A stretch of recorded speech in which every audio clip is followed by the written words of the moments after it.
Si vous écoutez, vous le jugerez non coupable de ces crimes. J'ai toutes ces plaies sur la langue, j'ai une autre infection urinaire. La fameuse entreprise Combs. Est-ce qu'on peut dire que c'est une séquestration? Elle voulait pas vivre ce qu'elle a vécu, mais en même temps, elle voulait entretenir son couple avec Didi. Combien de fois on vous a dit d'uriner sur Cassie? Vous voyez que la situation n'est pas si linéaire. Didi l'a forcé à continuer la session malgré ses vomissements. Et me regardez pas comme ça, je vous raconte juste. Hello les gens, asseyez-vous, on va parler. Le procès de Didi est officiellement ouvert, on peut le dire. Cassie fait des révélations ultra choquantes sur son quotidien avec Didi. Elle donne les détails les plus humiliants sur les freak-offs, les violences. Mais est-elle vraiment la victime qu'elle prétend être? Trafic d'êtres humains ou relations toxiques? Venez assister au procès de Didi.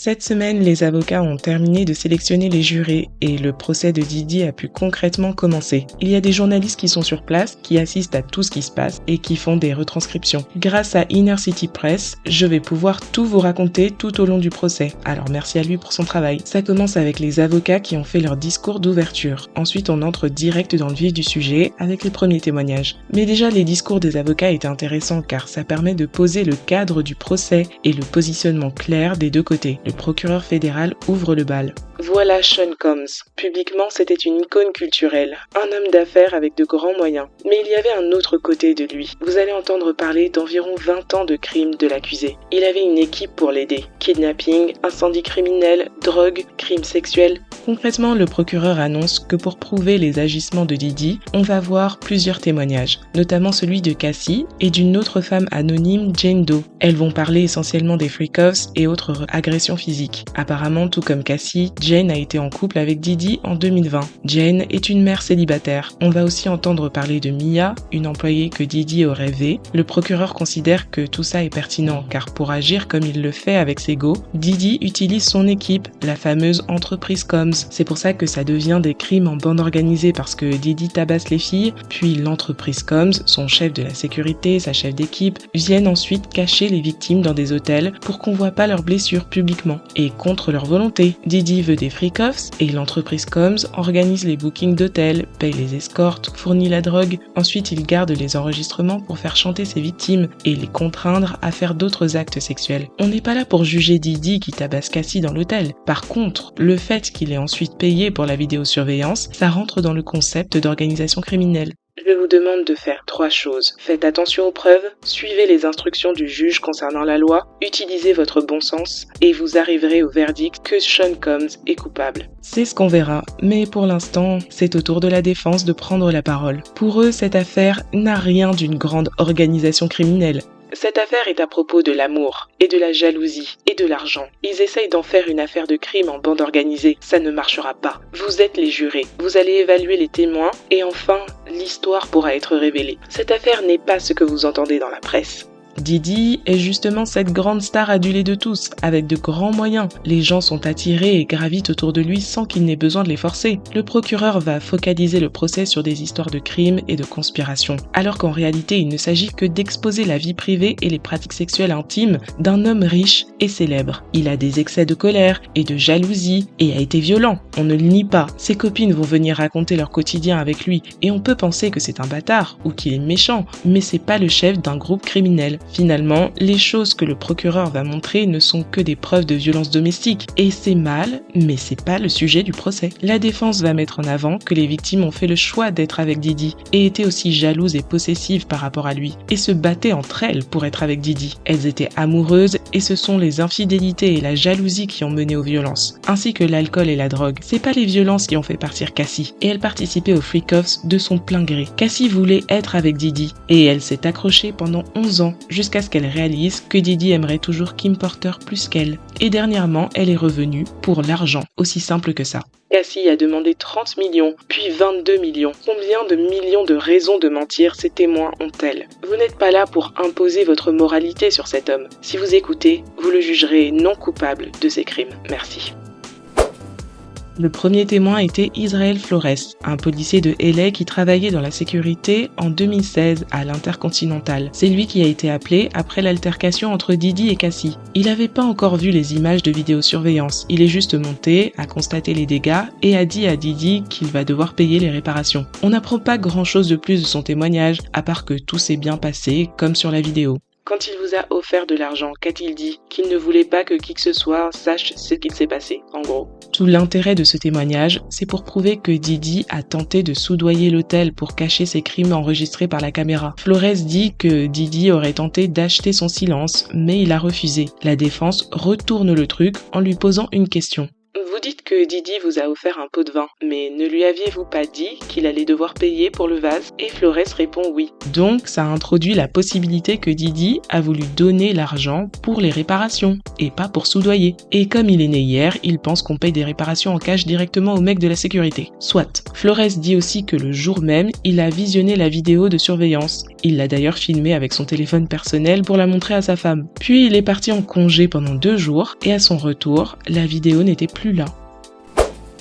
Le deuxième témoin était le stripteaseur escorte. C'est un des escortes qui a été engagé quelquefois pour les freak-offs. Il dit que c'est Cassie qui l'a contacté et qui le payait en cash. Il se réunissait avec Cassie et Didi dans leurs résidences respectives. Le principe, c'est que Cassie et l'escorte doivent avoir un rapport pendant que Didi se chatouille la nouille. Ouais, désolé, il y aura sans doute d'autres expressions du Moyen-Âge comme ça. On fait comme on peut avec la censure de YouTube. Bref, ils utilisaient toujours de l'huile pour bébé à profusion.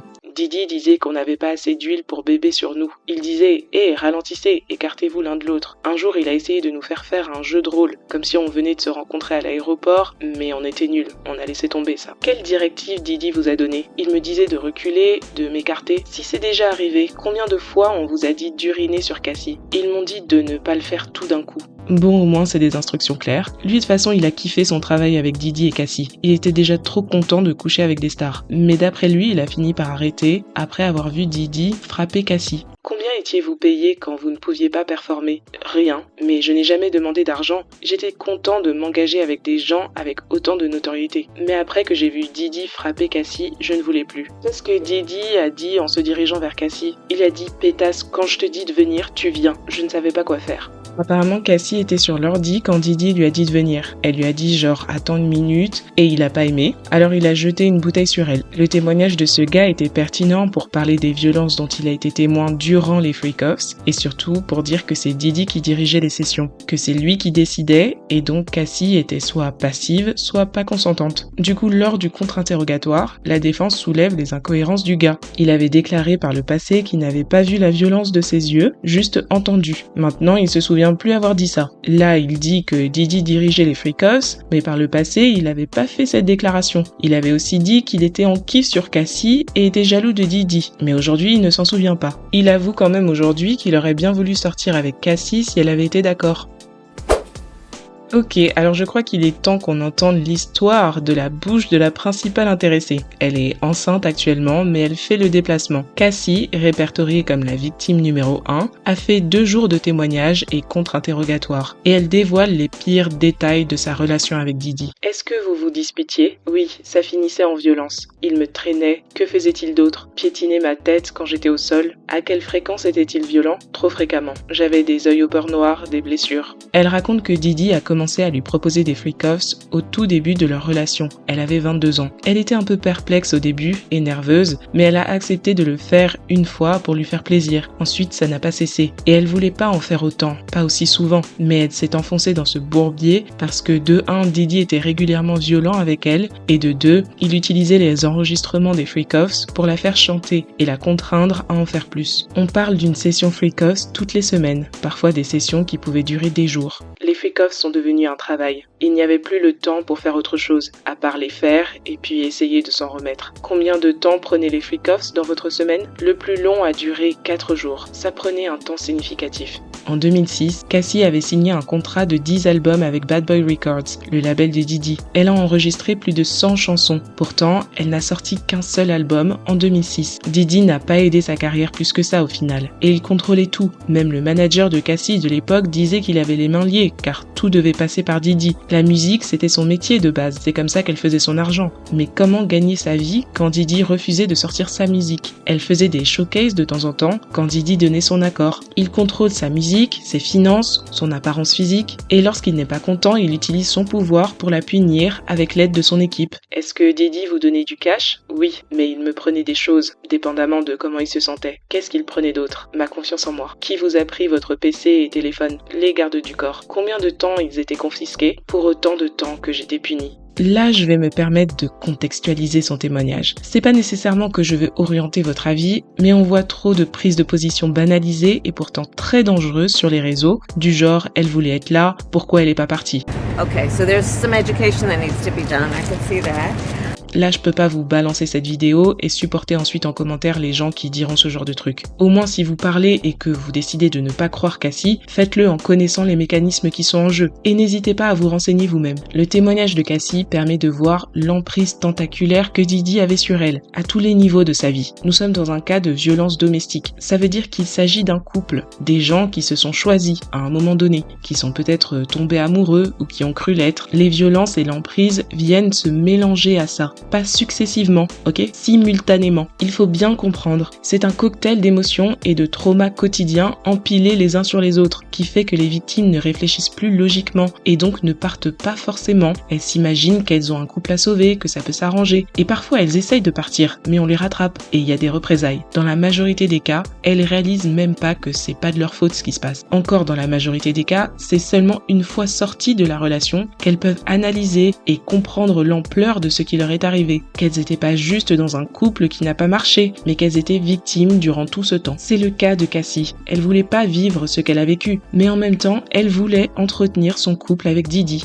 Vous vouliez que les freak-offs s'arrêtent? Oui, j'étais humiliée. Je n'avais pas ces mots-là à l'époque, mais je ne pouvais en parler à personne. Vous lui avez dit que vous ne vouliez pas? Oui, j'en ai parlé gentiment. Je ne voulais pas qu'il aille le faire avec quelqu'un d'autre. Pourquoi en parler gentiment? Je ne voulais pas qu'il soit en colère. C'est tout à fait ce dont je vous parlais. Ce semblant d'ambiguïté entre vouloir que les violences s'arrêtent, mais vouloir que le couple continue. Parce que la victime croit encore qu'il y a un couple à sauver au milieu de tout ce bordel. Cassie a tenté de dire à Diddy qu'elle voulait plus faire les freak-offs. Mais écoutez comment elle lui parle sans aucune vigueur ni conviction. Le procureur et Cassie lisent ensemble un échange de messages entre eux. Qu'est-ce que vous avez écrit? J'ai vraiment envie de Ken. Pourquoi vous avez écrit ça? Parce que je voulais être avec lui. Le procureur lit le message de Diddy. Tu ne veux plus le faire? Cassie répond par message. Je suis tellement prévisible. D'après vous, qu'est-ce que ça voulait dire? Qu'il savait que je ne voulais plus faire de freak-offs. Mais ensuite, je me suis rétractée. Pourquoi? Pour ne pas l'énerver. Il pouvait être violent. Elle a raconté des pratiques sexuelles spécifiques imposées, comme par exemple, Diddy voulait qu'elle fasse les freak-offs aussi pendant ses règles. Cassie prenait de la drogue pour tenir durant les sessions. Parfois, ça la faisait vomir. Diddy la forçait à continuer la session malgré ses vomissements. Diddy voulait qu'elle l'appelle Pop-Pop car c'est comme ça qu'elle appelle son propre grand-père. La session se terminait souvent une fois que l'escorte avait éjaculé sur Cassie et Diddy voulait que Cassie vienne ensuite étaler ça sur lui, sur sa poitrine. What? Il y a aussi l'histoire de l'urine. Grâce à Young Miami, on sait déjà que Diddy aime bien pisser sur ses meufs. C'était le cas avec Cassie. Il voulait aussi que l'escorte lui pisse dans sa bouche. Et me regardez pas comme ça. Est-ce que c'est moi je lui ai demandé de faire ça? Je vous raconte juste. Est-ce que vous vouliez qu'on vous urine dessus? Non, je ne le voulais pas. Quel effet ça vous faisait? C'est dégoûtant. C'était trop. Je me suis étouffée. Personne n'aurait pu penser que je le voulais. Pourquoi vous vous êtes étouffée? Trop d'urine dans ma bouche. Qui d'autre vous a uriné dessus? Diddy. Est-ce que vous vouliez que Diddy vous urine dessus? Je ne voulais me faire uriner dessus par personne. À quelle fréquence cela arrivait? Assez souvent. Pourquoi ne pas avoir dit non? C'était évident que je ne voulais pas être par terre à me faire uriner dessus par deux hommes. Ok, faisons une pause. Je sais pas si c'est à ce moment précis, mais quelque part durant son témoignage, les filles de Diddy qui étaient présentes pour soutenir leur père ont quitté la salle. Les gens sur les réseaux ont eu de la compassion pour elle car c'était pas évident d'entendre tout ça. On se demande même comment ça se fait qu'elle soit venue sachant ce que Cassie allait raconter. Ce qui est ironique, c'est que ces filles ont 19 et 18 ans. Elles sont très jeunes, mais en fait pas beaucoup plus jeunes que Cassie quand Diddy a commencé à lui faire des freak-offs. C'est marrant la vie, hein. Cassie revient en détail sur les circonstances de la vidéo de surveillance de l'hôtel. On apprend que ce jour-là, elle était en plein freak-off avec un escorte et Didi l'a frappée. Elle voulait pas se faire défigurer car le soir même avait lieu la première de son film The Perfect Match. La première fois qu'elle avait le premier rôle dans un film, elle a voulu partir et on a vu comment Didi a réagi. Il la tabasse, mais surtout il la traîne pour qu'elle revienne et continue la session de freak-off. Parce que c'était devenu leur activité principale. Comme je vous ai dit, c'était plus ou moins toutes les semaines. Il lui a demandé un freak-off même le jour de son anniversaire, l'anniversaire de Cassie. Au bout d'un moment, Cassie lui a même dit qu'elle en avait marre et qu'il pouvait bien aller appeler Kim Porter, sa baby mama, pour faire ses freak-offs. Ouais, bah t'inquiète pas qu'il le faisait aussi avec elle, pas à son âme. Mais je dis juste ça pour faire remarquer qu'au tout début, Cassie acceptait les freak-offs par peur que Didi aille le faire avec quelqu'un d'autre. Mais ensuite, vous voyez qu'après 1001 sessions, c'est plus la même énergie, sans parler des conséquences sur sa santé. Comment vous vous remettiez après un freak-off? Je prenais des opioïdes, je ne voulais plus rien ressentir. On se faisait masser, on avait des thérapies intraveineuses, le chef nous préparait quelque chose. À quelle fréquence preniez-vous des opioïdes après les freak-offs? Souvent, j'avais des infections urinaires. Est-ce que les infections étaient douloureuses? Très. Les antibactériens ne fonctionnaient plus. Quel effet ça faisait durant les freak-offs? Ça brûle, je ne le conseille pas. Cassie lit un message qu'elle a envoyé à Didi. J'ai toutes ces plaies sur la langue, j'ai une autre infection urinaire. Quelle plaie? Des frictions dans ma bouche. À cause de quoi? Du sexe oral. Pour ce qui est de l'entreprise Combs et de l'aspect crime organisé, on a le crime qui est le grand V et les violences durant les freak-offs, et on a l'équipe de Didi qui est mandatée pour apporter le matériel. Les capotes, l'huile pour bébé de chez Johnson, à qui on a fait assez de pub pour les 5 prochaines années, le lubrifiant Astroglide, la drogue, les bougies qu'on a parfois versées sur Cassie. C'est aussi l'entreprise Combs qui s'occupe de la cacher le temps que ses blessures guérissent après une bastonnade. Elle raconte cet épisode de janvier 2009 à Los Angeles où elle s'est disputée avec Didi car elle parlait à un producteur pendant une fête. Vous avez parlé à un producteur à propos de musique. Didi m'a traité de traînée. Je l'ai frappé au visage. J'avais bu. Est-ce que vous lui avez vu des blessures? Non. J'étais au sol de la voiture et il m'a piétiné le visage. Combien de temps ça a duré? 10 minutes. Ensuite, j'ai essayé de partir, mais les gardes du corps de Didi m'ont ramené. Ils m'ont faufilé dans l'hôtel, toute recouverte pour que personne ne voie mon visage. Combien de temps étiez-vous dans le London Hotel? 1 semaine ou un peu plus. Une assistante m'a ramené de la glace. Est-ce que vous aviez l'impression de pouvoir partir du London Hotel? Non. J'avais compris ses capacités, ses accès à des armes, les menaces qu'il avait fait. Donc, est-ce qu'on peut dire que c'est une séquestration? Vraie question. En tout cas, voilà un peu le témoignage. Elle détaille les freak-offs et les nombreux épisodes de violence que Didi a eu avec elle, mais aussi avec ses employés et des amis de Cassie. Il menaçait aussi les mecs de Cassie comme on le sait. Kid Cudi, un gars qui s'appelle Scott, Michael B. Jordan. On sait aussi que Cassie a voulu quitter Didi en 2018, alors qu'elle entamait une relation avec son coach sportif, qui est maintenant son mari. Et le soir où elle lui a annoncé qu'elle le quittait, il s'est introduit chez elle et l'a V. Par contre, encore une fois, c'est intéressant de voir ce qui s'est passé après. Didi est venu dans ma maison et m'a V sur le sol de mon salon. Ses yeux étaient noirs. C'est comme s'il voulait me prendre quelque chose. Vous avez pleuré. Qu'est-ce que Didi a fait? Il a continué et il a éjaculé en moi. Puis il s'est levé et il est parti. Est-ce que vous avez encore fait l'amour avec lui après? Oui, volontairement. On a passé une bonne soirée et je suis venue dans sa maison. Est-ce que vous pouvez expliquer pourquoi vous avez fait ça? Après qu'il vous a V, on a été ensemble pendant 10 ans. Elle a continué à parler de temps en temps avec lui après la rupture, pour prendre de ses nouvelles. Il l'a menacé de balancer les enregistrements des freak-offs et il avait la rage parce qu'elle sortait avec le coach sportif qu'il payait lui-même. Elle a écrit son livre où elle raconte toute son histoire et elle a voulu le faire lire à Didi, mais il ne l'a pas prise au sérieux. Au départ, elle lui a proposé 30 millions pour pas sortir le livre, il a pas voulu, alors elle a déposé sa plainte comme on le sait. Et comme on le sait, Didi a couru accepter son deal en 24 heures. Il a négocié le livre pour 20 millions.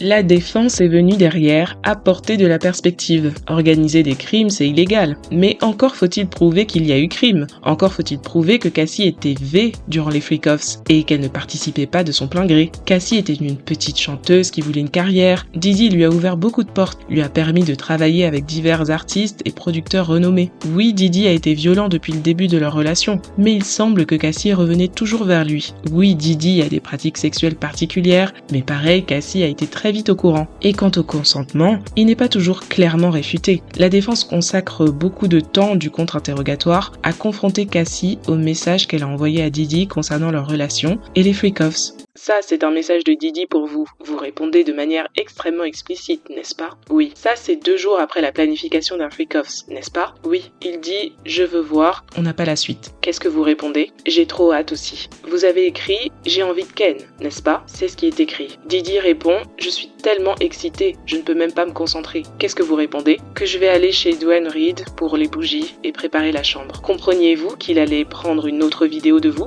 Il y a beaucoup d'exemples comme ça, des conversations entre Didi et Cassie où ils se chauffent mutuellement sur leur freak-off à venir, où Cassie dit qu'elle est trop en chaleur, où elle accepte d'organiser telle ou telle session. Il y a aussi beaucoup de messages où ils se parlent comme un couple amoureux, genre petit mot d'amour, surtout Cassie. Son témoignage révèle qu'elle voulait avoir un enfant avec Didi. Là où la défense va en venir, c'est que le vrai problème dans ce couple, c'était les infidélités et la jalousie. Didi était pas du tout fidèle depuis le début de leur relation. Il l'a trompée notamment avec Gina, celle qui s'était embrouillée avec Young Miami, avec Kim Porter, même si c'est Kim qui était là avant, techniquement. Il introduisait aussi des escortes femmes dans leurs freak-offs. Cassie a eu aussi quelques gars. Cassie avoue clairement qu'elle était ultra jalouse d'être la side chick. Ça la rendait folle. Et Didi c'est pareil, sauf que lui ça finit en violence. Si vous le voyez sur les réseaux en vacances avec quelqu'un, ça vous brisait le cœur? Ça pouvait, on était ensemble depuis 7 ans. Et à propos de Gina, vous avez écrit « Je ne veux pas être la maîtresse, mais je te traiterai comme un roi ». Vous vouliez être la copine principale? En 2013, oui. Vous voyez les posts des Didi avec ses autres copines sur les réseaux et ça vous mettait en colère, n'est-ce pas? J'étais jalouse de certaines situations. Pourquoi avez-vous commencé une relation avec Kid Cudi? On appréciait la compagnie de l'un et de l'autre. Vous étiez en couple avec Didi? Nous étions en break.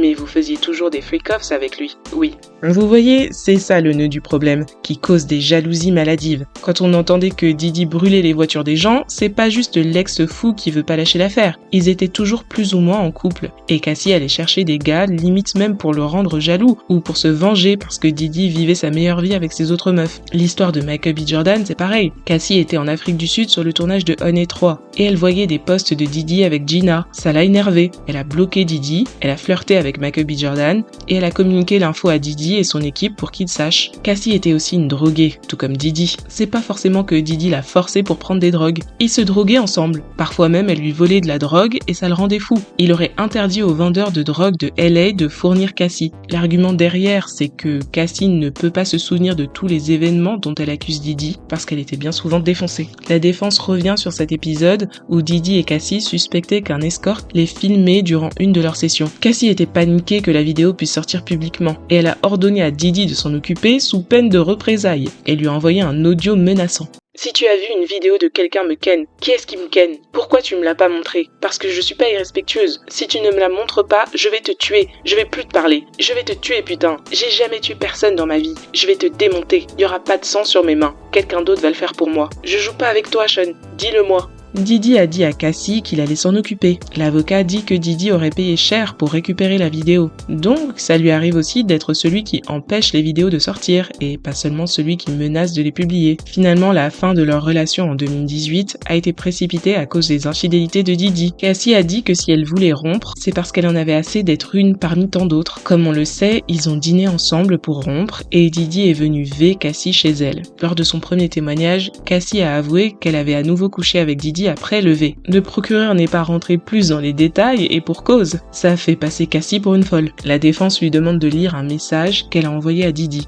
J'ai écrit « Je t'aime, je préférais juste ne pas être l'une de tes copines. Sortons demain soir. Je vais au studio de 18h à 21h. » Il écrit « Est-ce que je pourrais te tenir dans les bras? Ou bien tu vas juste rompre avec moi. » Et vous avez répondu « On peut s'embrasser. Lol. » Et vous vouliez lui faire un câlin, n'est-ce pas? C'est ce que j'ai dit. Est-ce que vous avez eu une relation sexuelle avec Didi ce soir-là? En effet. Et à ce moment-là, votre mari actuel vous a appelé en FaceTime. Oui. Votre mari ne savait pas que vous étiez avec Didi à ce moment-là? Je ne sais pas ce qu'il savait. Il l'a ensuite découvert. Vous n'avez pas dit à votre mari que vous avez été V? Pas ce soir-là. Vous voyez que la situation n'est pas si linéaire. Même énergie après la mort de Kim Porter en novembre 2018. Malgré que Cassie avait rompu avec Didi en août, et malgré le V, elle a fait le déplacement pour le soutenir durant les funérailles. Et durant la cérémonie, Didi a appelé Kim son âme sœur. Cassie dit que ça a été blessant pour elle. C'est comme si les 11 années qu'elle venait de lui donner ne représentaient rien. C'était la dernière fois qu'ils se voyaient. Leurs échanges par message sont restés cordiaux et affectueux. On apprend que Cassie a aussi attaqué l'hôtel intercontinental où il y a eu la vidéosurveillance. Elle a accepté un arrangement avec eux pour $10 millions.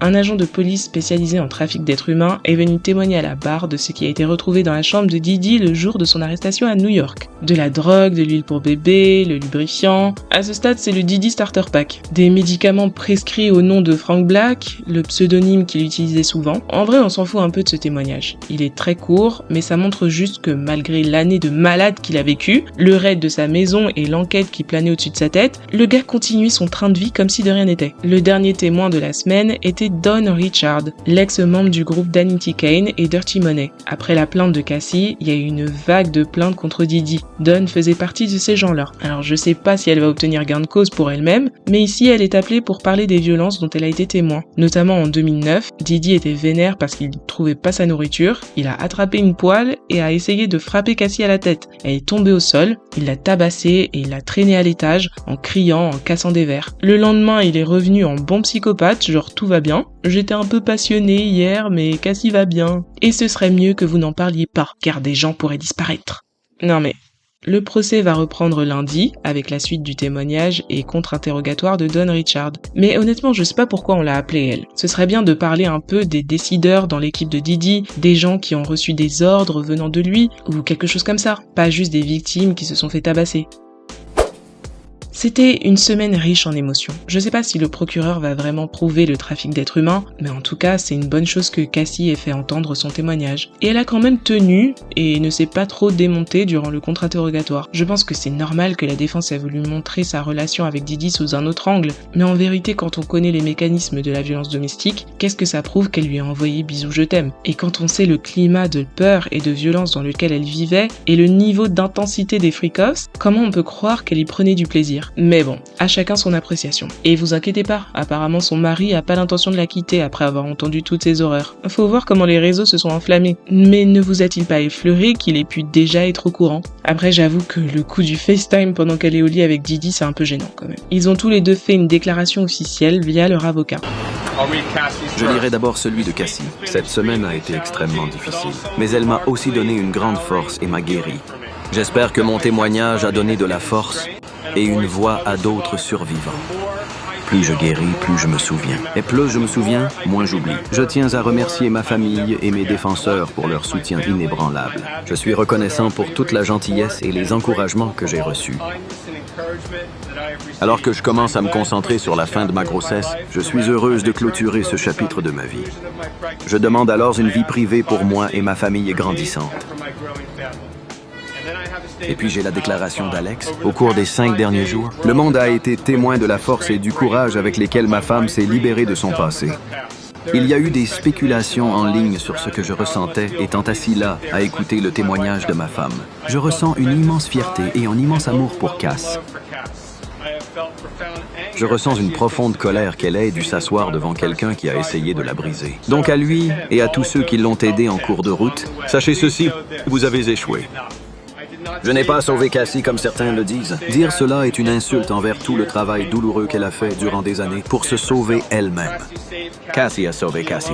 Elle a, elle seule, échappé aux abus, à la coercition, à la violence et aux menaces. Elle a lutté contre les démons que seul un démon pouvait lui envoyer. Tout ce que j'ai fait, c'est l'aimer tout comme elle m'a aimé.